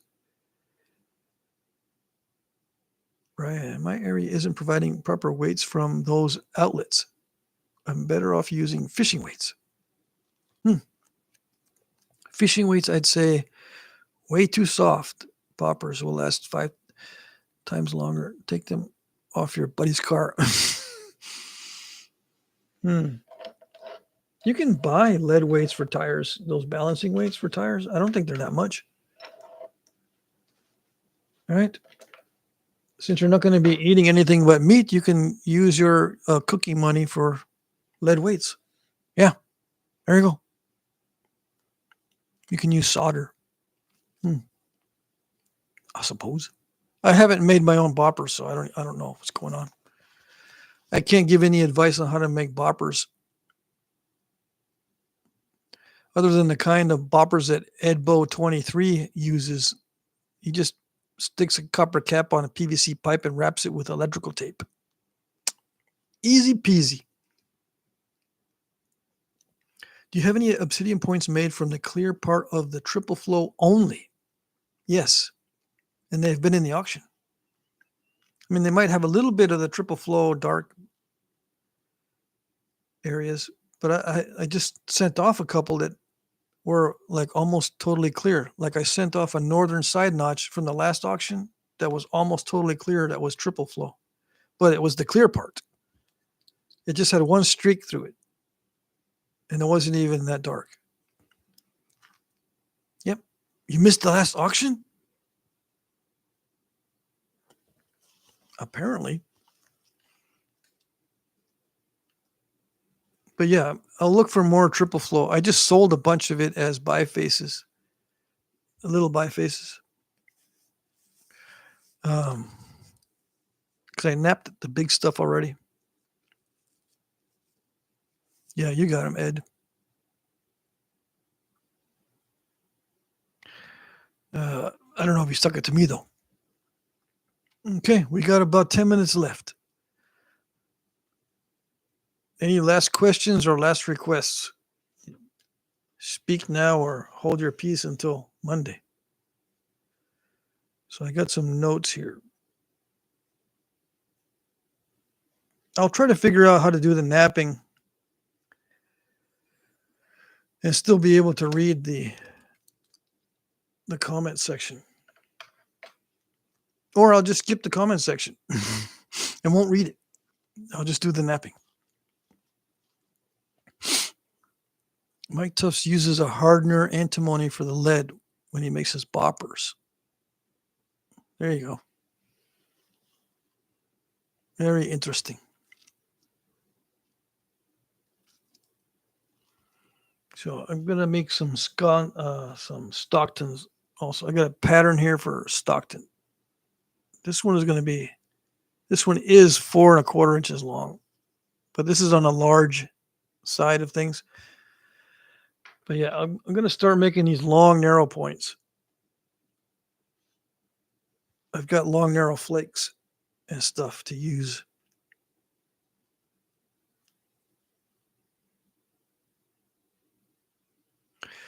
Brian, how do we dissect the topic of lead for boppers? Part of my thoughts are safety when melting the lead.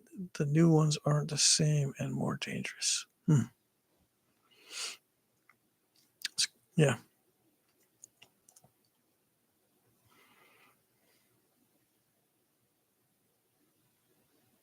Let's see. Cast your phone or computer to an ICD TV. The comments will be large. You can view while napping during a live stream. Cast your phone or, okay, it's going to be the computer. Cast it to an LCD TV. You mean hook it up by cable? The comments will be large. Okay, so if I run a cable to a small TV or even maybe a tablet, I don't know. I guess I could try that. Just run a cable so I can have it. But then am I able to manipulate the comments? Can I, instead of having to use a mouse, can I scroll through the comments with the TV? Have you ever been to Cahokia Mountains or a similar place? Nope. Jim Main has joined us. We only got 10 minutes, Jim. But no, I haven't never been to Cahokia Mountains. No, I've only seen the pictures. I just hold my breath, use a torch into the cap, make sure it's windy out. Okay. Smart TV is required for Wi-Fi. Yeah, smart TV is required for Wi-Fi. But I can't pick up, well, I guess I could pick up the live stream on Wi-Fi if my smart TV is able to get YouTube. Yeah. I just don't, I gave the TV to my stepsister. I don't watch TV. I'm thinking of using a tablet. It's probably easier to set up anyway, so it's not in the way. Something small. I can't be casting it. Well, I could, let's see. What's interesting is I might be able to get the live stream on my phone right now as I'm doing it. How do I get the live stream? See, I can't see my live stream on my phone right now.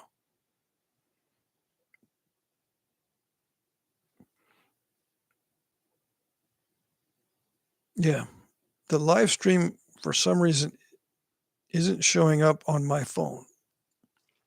So I'll try to figure out how to do that.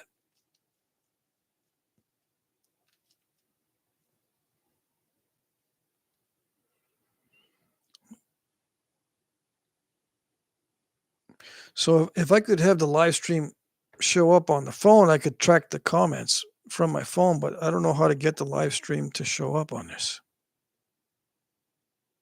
It's not coming up. I'll hit the live button and there's no. Let's see if I search for Jack Crafty. Maybe that'll work.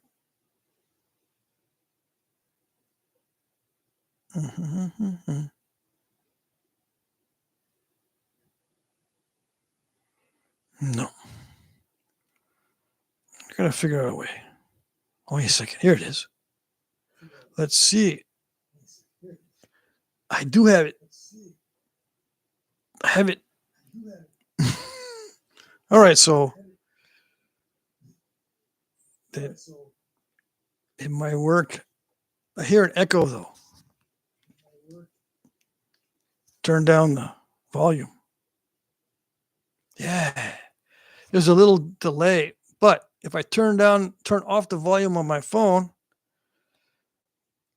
it's just the comments are so tiny. Let's see. I'm so glad I live so close to Cahokia Mountains and haven't been. I dragged my friend to places in Cali he hadn't. We we realized we just live in places. I'm okay new to these live streams. What do you typically do on the live streams? Oh, I just do question and answer mainly and read comments. And if I have something to show, like show and tell, I've been making templates. I'll show what I've been doing. I did that all day today because I was feeling kind of sick. And just now I was trying to figure out how I can read the comments and nap at the same time because I'm going to have to be further away from the computer. But yeah, I can get myself on the phone. I finally found out how to watch my own live stream on my phone. So now I can have the phone near me when I'm napping. I can read the comments. That'll work. Yeah. I did type in Jack Crafty live stream, but it brought me to many other videos. I had to scroll down and then find the one that said live. It was like the 8th video down in my search.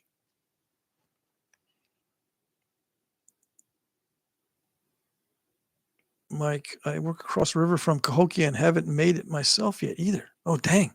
You're right there. Sweet. You being able to view comments on a smart TV or second larger tablet would be a game changer. Yeah. Well, I found out I can do it on my phone. So we got it covered. Yep.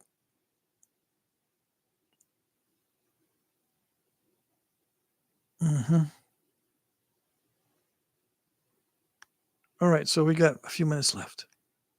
5 minutes left. Reading a book on historical findings was clever. Good content for a live stream. Oh, you're welcome. Yeah, I just rewatch it. I was reading about Ishi. The author speaks in archaic English, right? So I'm not sure exactly what the terminology means in some cases. Like when he uses the sinew from the shank of the deer, I'm assuming that's the backstrap.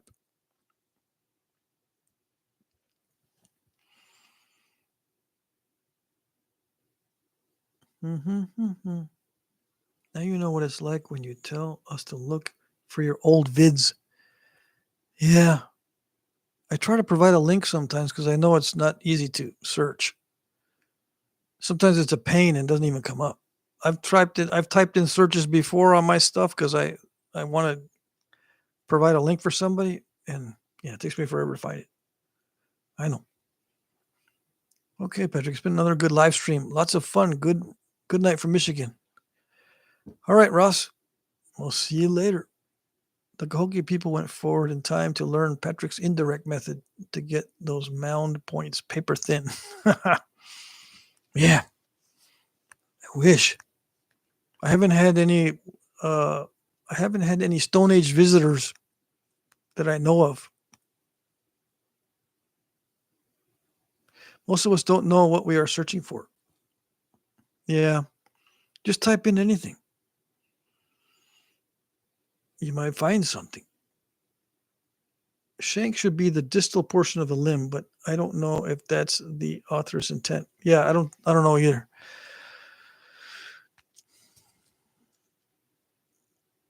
Because the shank sinew is not flat. And he would take flat pieces of sinew and glue those as a unit to the back of the bow. And the only flat sinew that I know of that's long enough to do that with is the backstrap.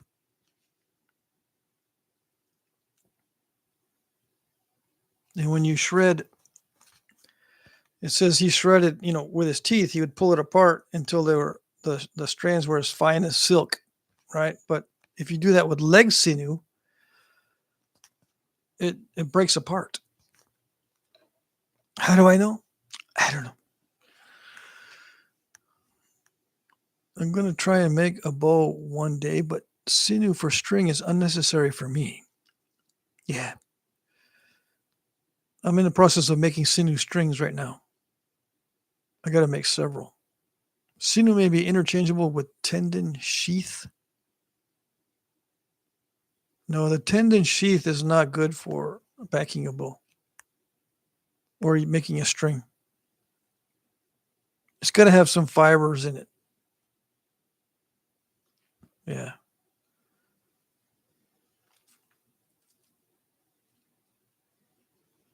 Alrighty. Okay. I think that's it. Everybody say good night. Time for nighty night.